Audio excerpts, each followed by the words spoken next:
Ben Reilly, private investigator, is an imperfect man, but he is a man. He is a man who used to be known as the Spider. He was the city's protector, and he's fallen from that position. After the death of his fiancée, Ruby, he has given it up, and he refuses to answer the call as the city's only superhero. And things are getting worse while he ekes out an existence. He just scrapes along. He's barely getting by and just trying to survive. And I like it. I've only watched the first episode of Spider Noir so far.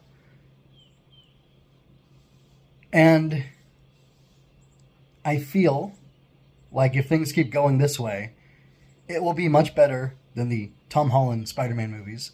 And I think that's a shame. I think it's sad. I don't want to talk about how much I hate those home movies and how I don't want to see Brand New Day. But anyway, that's a topic for another time. If you want to know my hatred for those movies, ask me in the comments and I'll let you know. But for now, I want to talk about this episode and this story. And what I like about it so much is that this Ben Reilly, the Spider character, it's like the trope of the flawed, washed up hero that we've been seeing a lot from movies. We even got it with the Hobo Peter from the first Spider-Verse movie, which I like. I haven't seen the other ones because honestly, just to show my cards, it felt like it was going to be woke, the second movie, and I just wasn't interested in that. I honestly might watch it anyway, though, because I like the first one so much. But anyway, the thing that keeps happening with heroes being washed up, being degenerates, being shells of themselves, is something that a lot of people harp on. It's not something I've actually spent a lot of time talking about, and I'm not going to do that now. I'm going to talk about how it's interesting to me that despite the fact that Ben fits that model right now, or appears to at least from the outside, I don't think that's what's happening here. And I also think, even if that is what's happening, it's being done the right way. And we're getting to see his imperfections, we're getting to see his flaws, and we're getting to see how they're just a part of him. They don't fully define him. And I think that's really interesting. I'm not a deep reader of hard-boiled noir detective novels or watcher of the movies. I have some familiarity with Chandler, I would say by osmosis, Raymond Chandler, creator of Philip Marlowe. If you don't know, you don't know, but if you do, you do. Through a modern-day radio series from Dakota Ring Theater, where it was a his and hers detective story, and it's great. It's Blackjack Justice. You should check it out if you like Spider Noir at all, and you haven't checked out any detective radio or audio drama radio type stuff. You should definitely check out Blackjack Justice. I will link it in the description here. It'll be linked in the pinned comment as well, with some other stuff in my notes.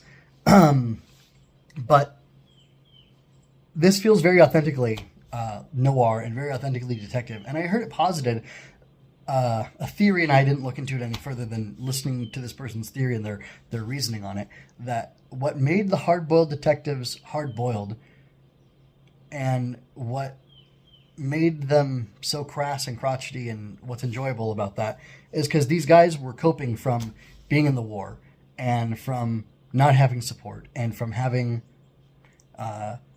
I'm speaking as a very modern person, as a very sheltered person here. Never served, never deployed, never had to face things like these guys faced, going through the Depression, going through a world war, suffering and seeing people I know and love, or just people I know and care for, die right next to me and surviving.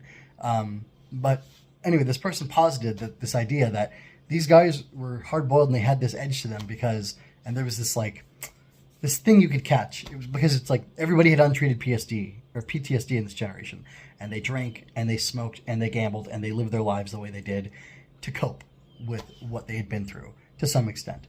Those who weren't well adjusted. And that's why I kind of like the cops and the thieves and the guys at the bar and everybody kind of is in on this secret. Almost like an interesting like a different version of a boys' club. It's not a gentleman's club because they weren't all gentlemen. They all had to go through a lot in the war, and they all shared that experience with each other. And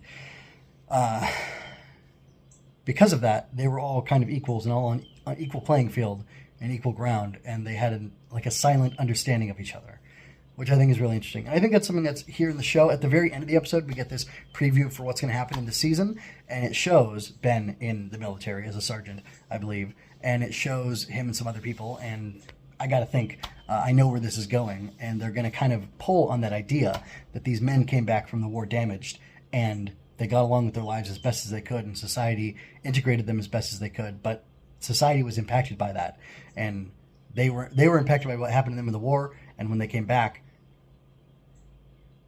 they were forever changed, and so was the world around them, and change never stops, so it just keeps going. But my point is, I think this is not the taking down of a hero and destroying of a legacy. I think this is a interesting take on the character. I think it's good that they skipped. I mean, Nicolas Cage is an old man.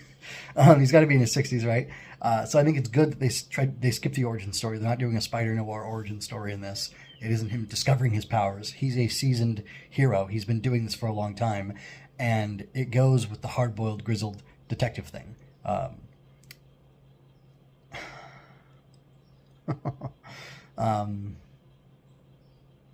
Yeah, it just definitely goes. And my point is, Spider-Man here gets to be a man. The Spider, Ben Reilly, he is a man first and foremost.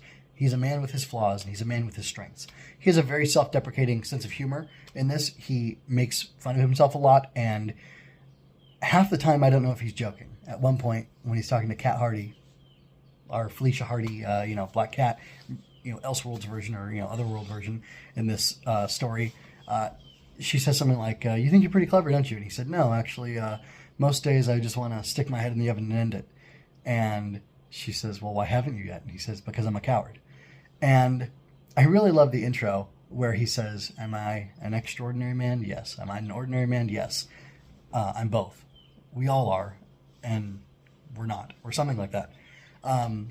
Because it's very interesting. He's not a gray character, despite the fact that this is filmed in black and white. He's not. There's something interesting about like the full spectrum of humanity that's being shown in this Spider-Man. And it's the fact that he's not just an aw shucks, gee whiz. Like, that's not who Peter Parker is. That's not who Spider-Man is. That's not who he's ever been. He's always had the full spectrum of humanity contained within him. And this version does too. And this version does it much better, I think, than the Tom Holland Spider-Man movies. Or is it Mark Webb who does those? Or Mark Webb did The Amazing? I don't remember. Anyway, they're crap. Sorry.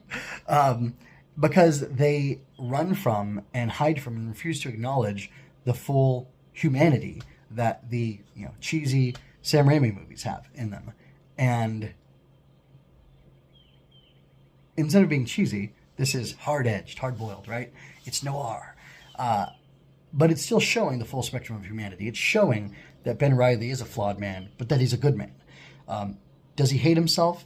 Maybe. Does he want to kill himself in actuality? It's very possible. Why doesn't he? Is it really because he's a coward? It could be. I don't know. There's the funny moment when he's fighting on the roof with Flint Marko, and he's dangling him over the edge, and he laughs, and he says, "I'm actually not afraid of heights." And it's funny because, is that because he doesn't care if he dies, or is that because he's not afraid of heights because he's Spider-Man? I don't know. It could be both, which is interesting, because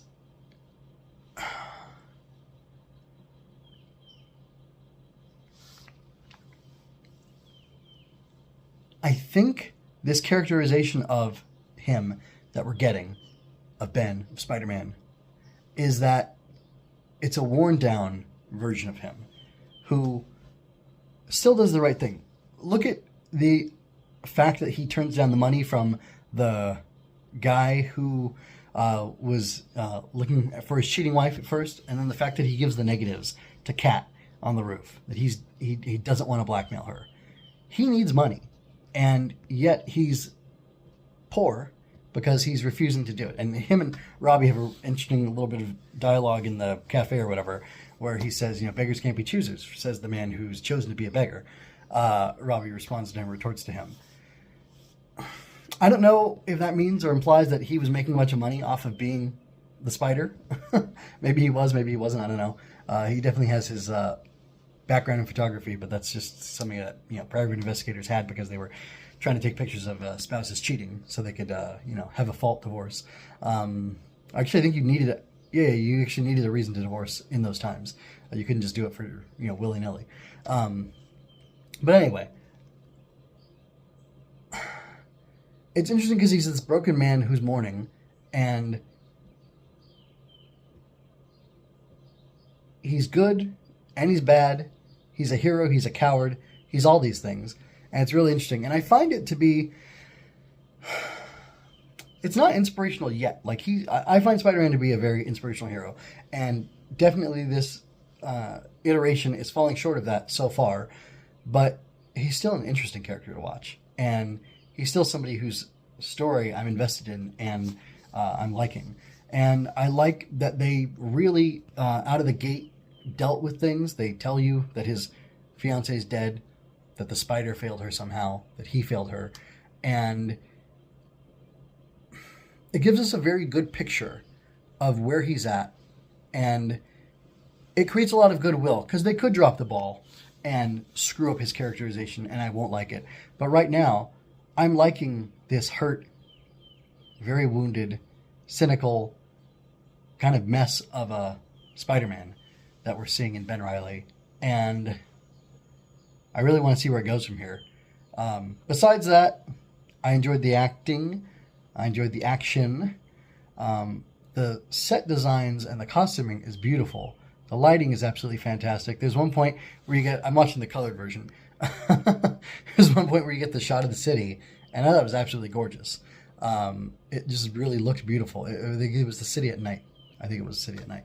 Anyway, so yeah, I'm really enjoying it. It's a little bit of a mess, and so am I. And I can identify with that. And I'm just enjoying it so far. I'm really hopeful that this is going to be a great Spider-Man story that they're going to tell in this. I feel like they have something to say. I feel like there's something to say here. I feel like there's a theme going on. I think this ordinary, extraordinary, good, bad, all mixed into one is really what it's going for. And I like that. I forgot to capitalize or to finish off my point about the gray heroes or the morally gray people. I think instead of having morally gray where somebody, is sometimes immoral and sometimes not, I think the better treatment of that is to show that each person has the full spectrum inside of them, and they can do good and they can do bad and they can make mistakes. They can be wonderful and they can be horrible. And I think that's what we see with Ben, and I like it. I think it's a good move. It's a good decision. It's a good direction to go with him.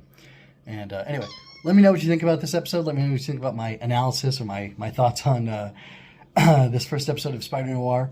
And check the pinned comment I'll have links for the stuff I said I'd have links for earlier, as well as I will have some notes where I will dive deeper into the episode and talk about some things that I couldn't talk about in this main analysis. Until next time, folks, be well. This is MJ with MJMunoz.com, and I'm not sure what else. I'm not sure where I'm putting this out. It'll either be on Offhand Remarks or somewhere else.